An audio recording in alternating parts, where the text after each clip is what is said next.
আসসালামু আলাইকুম দর্শকবৃন্দুরা, আমাদের শস্যের জমিতে আমরা শস্য দেখতে এলাম।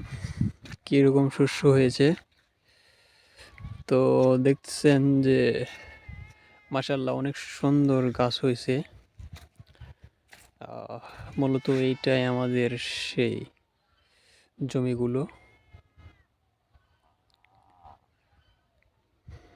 আল্লাহ তাআলা অনেক সুন্দর শস্যর গাছ দিয়েছে, তো ফুল আসতেছে।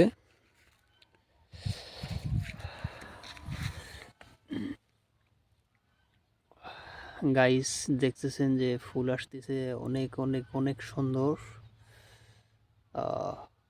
কি বলবো, মাশাআল্লাহ।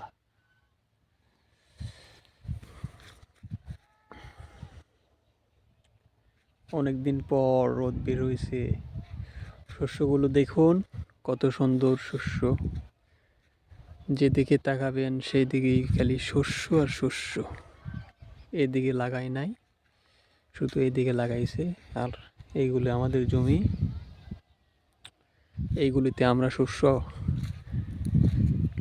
বীজ রোপণ করছিলাম। তো দেখছেন শস্যর ফুল চলে আসছে অল্প দিনের মধ্যে। এখানে আবার আপনাদের কীটনাশক ব্যবহার করতে হবে, যে ফলন হওয়ার জন্য বা গাছগুলি ভালো হওয়ার জন্য।